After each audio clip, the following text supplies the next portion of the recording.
Sa kasagsagan ng ulang kahapon, napilitan ng ilang commuter na suungin ang baha sa ilang kalsada sa Maynila. Nirescue naman sa baha ang ilang hayop sa isang pet shop sa Arangke Public Market.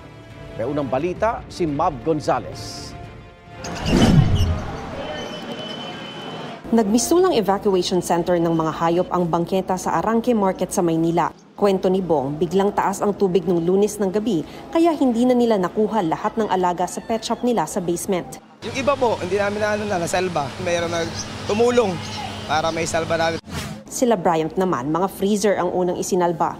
Yung mga gamit lang po namin na iba, yung iba hindi na namin kinuha dahil mga nakalak eh. Kasi mga bilis tumaas yung tubig. Sira ang pump sa Arangke Market kaya hanggang ngayon hindi pa humuhupa ang baha. Bumisita si Manila Mayor Isko Moreno para umpisahan ang pagbomba ng tubig. Maya-maya, bumulwak na ang tubig sa kalsada galing sa binahang basement.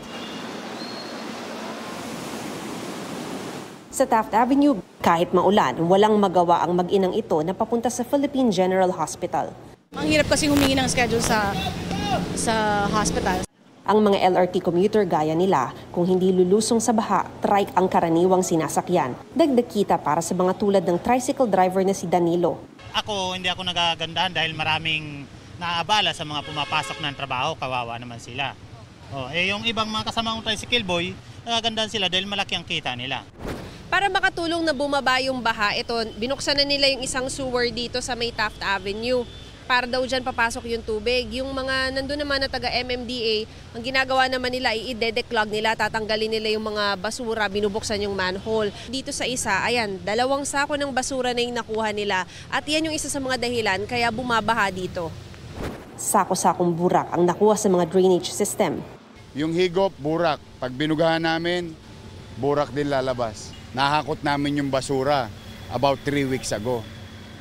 In a short period of time, talagang kung nangyari, malamang lahat yan lumulutang ngayon.